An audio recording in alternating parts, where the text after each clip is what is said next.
Como a igreja passou de perseguida a perseguidora.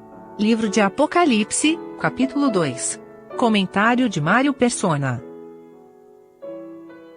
Detalhe importante quando nós lemos essas cartas é identificar que elas representam uma expressão do testemunho cristão na Terra.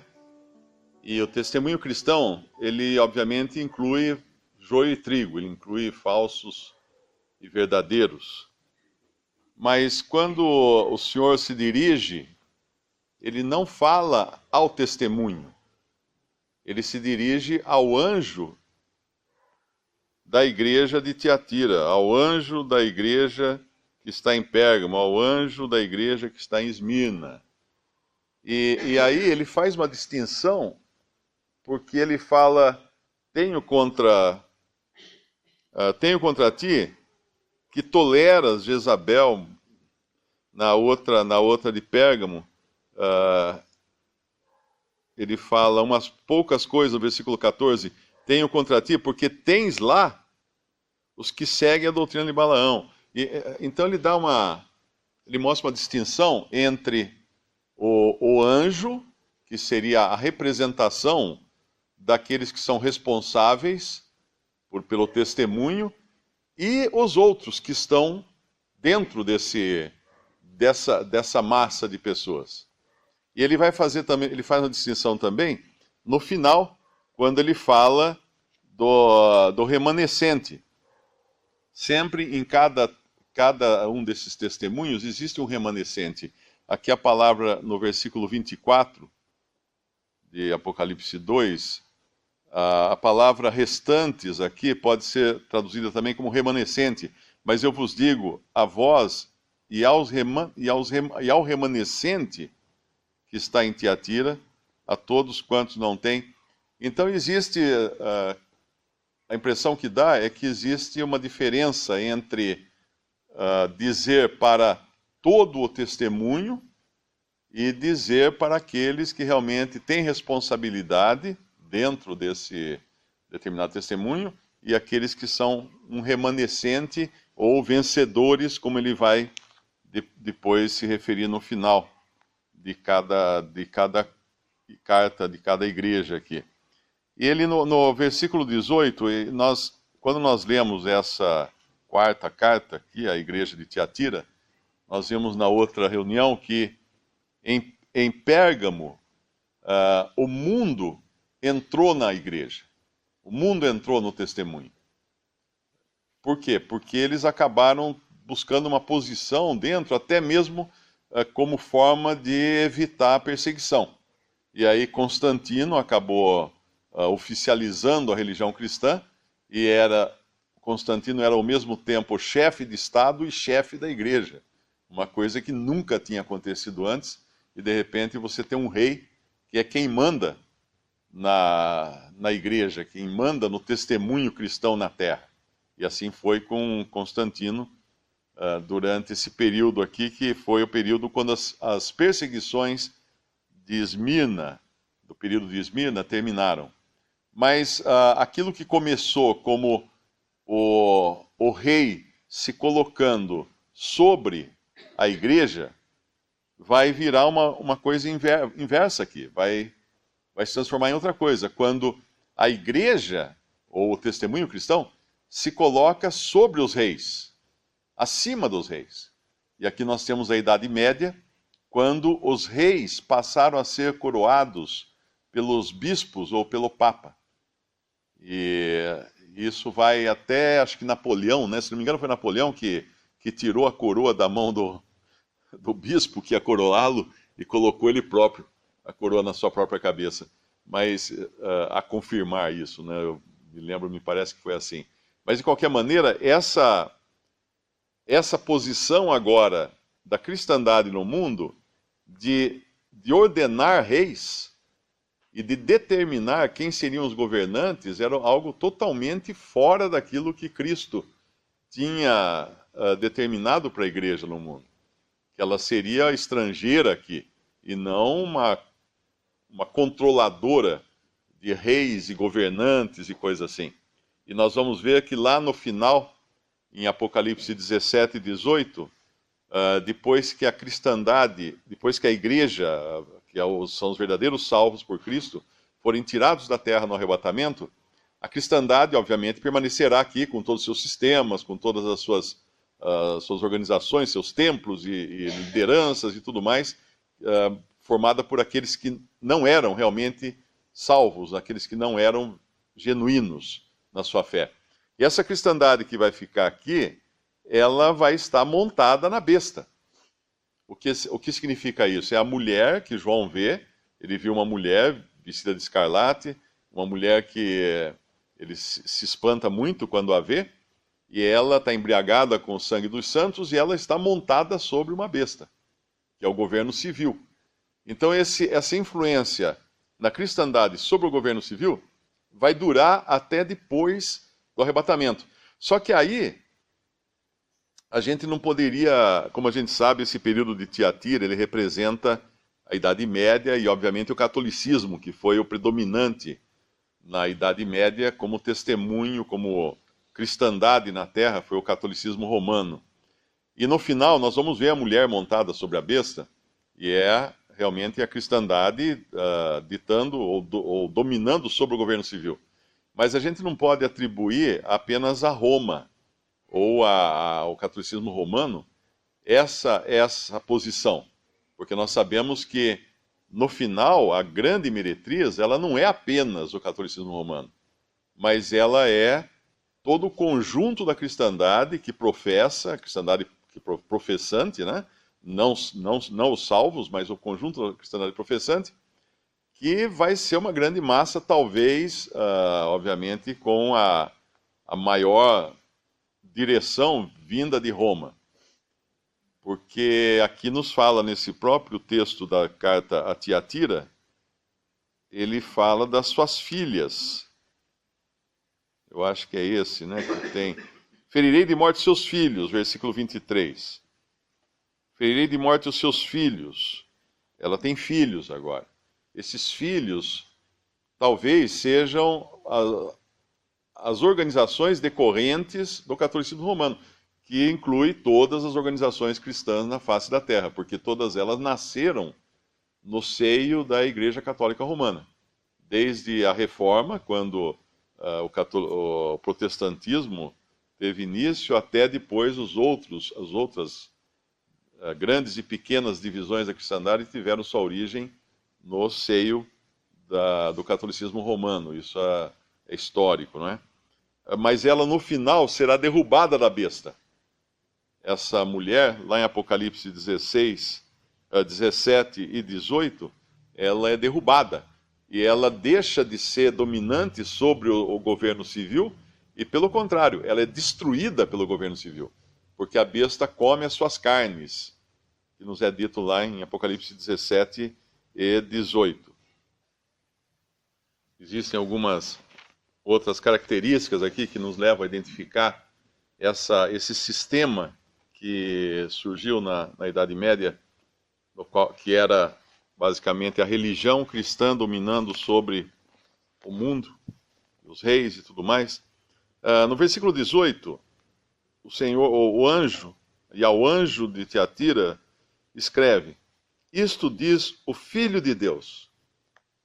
A gente sabe que toda palavrinha que tem na Bíblia, ela tem um significado.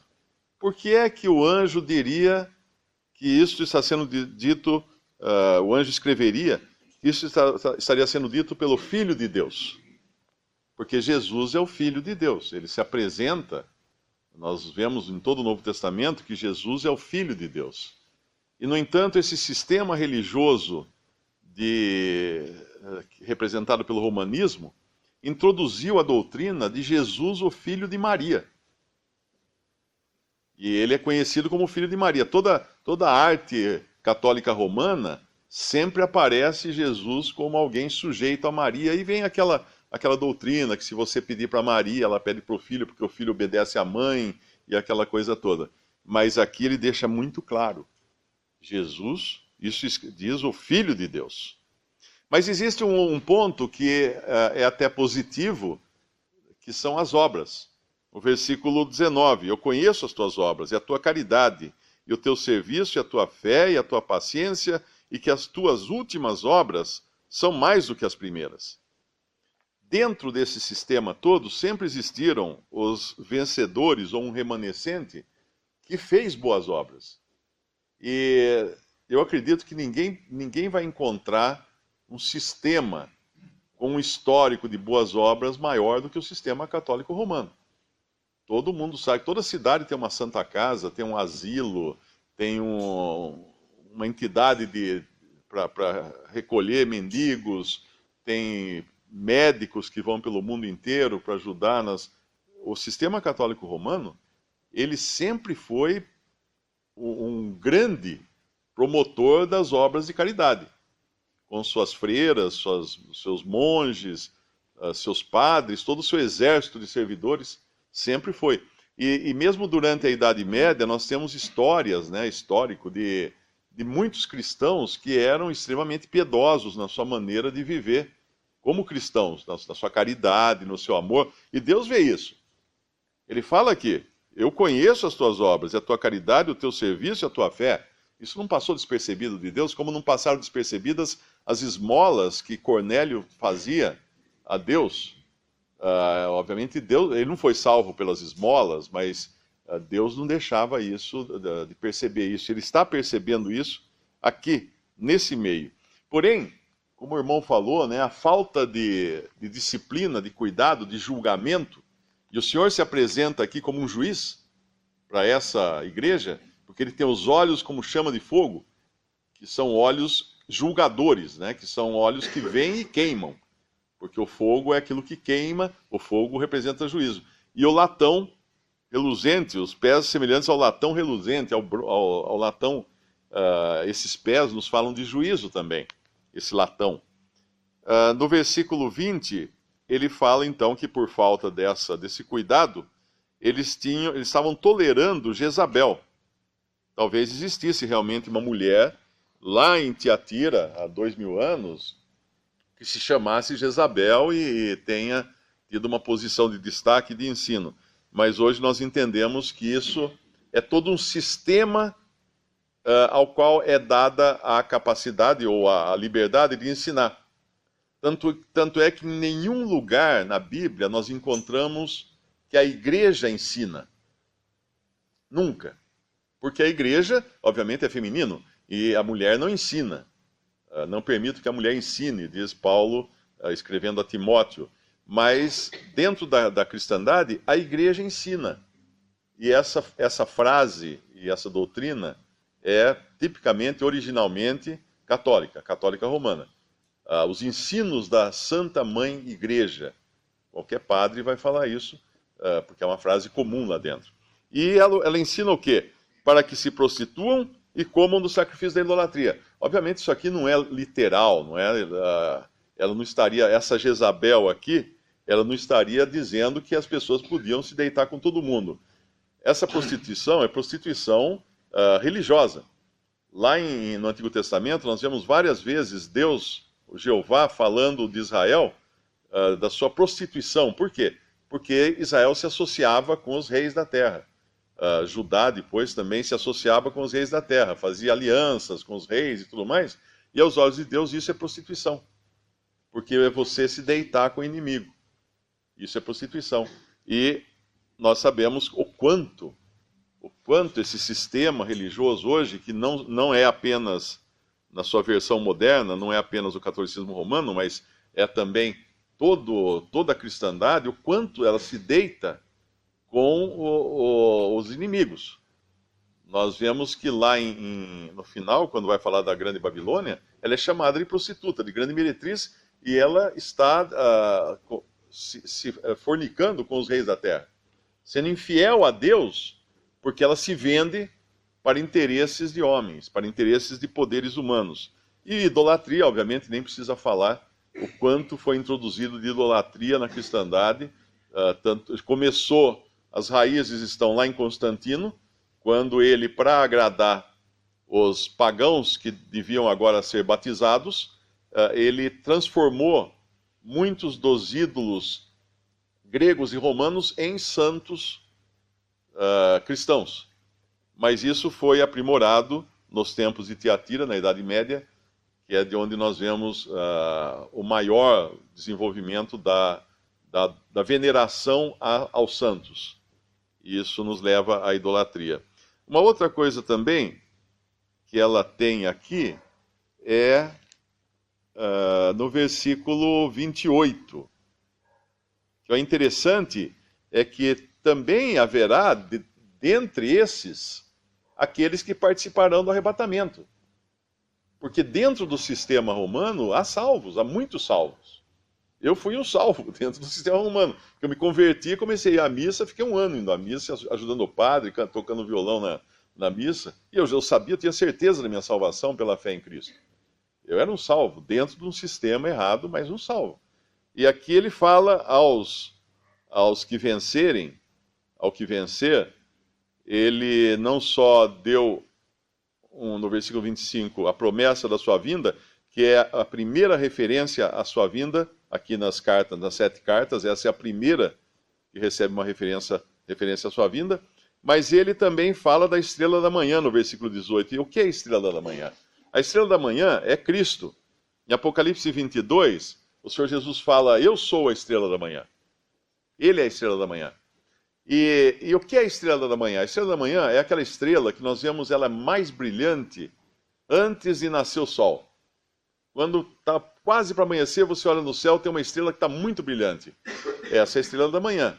É a estrela que brilha antes do sol nascer. Porque Cristo também, lá em Malaquias 4, ele é chamado de sol da justiça. E quando ele vier como sol da justiça, aí todos irão vê-lo, obviamente, porque o sol quando nasce, todos veem o sol, ele ilumina o mundo inteiro, o sol. Mas a estrela não, a estrela são apenas os madrugadores que veem a estrela. Não é todo mundo que vê a estrela da manhã, tem gente que nunca viu, talvez, né? Quem nunca acorda antes do sol nascer, nunca viu a estrela da manhã.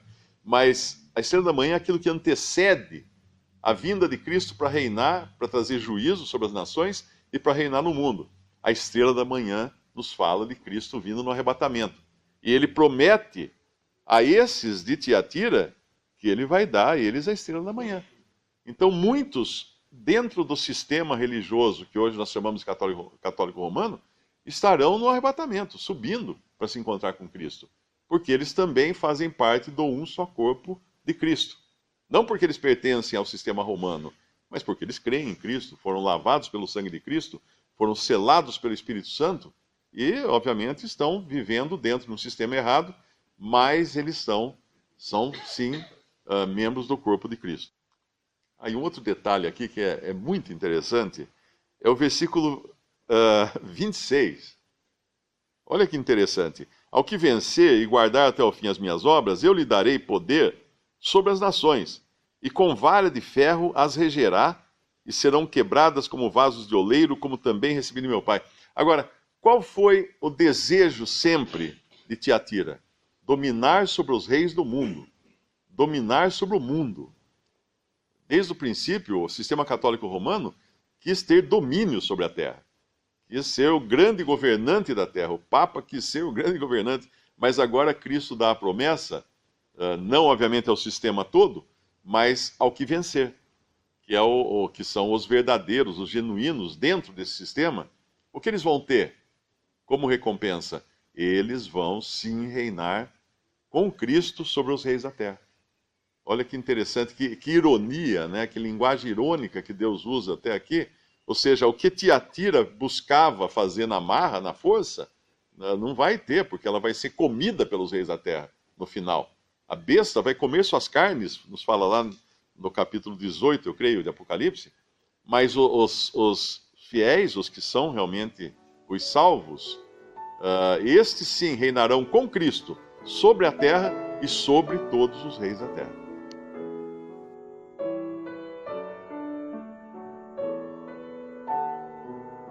Visite Respondi.com.br. Visite também 3minutos.net.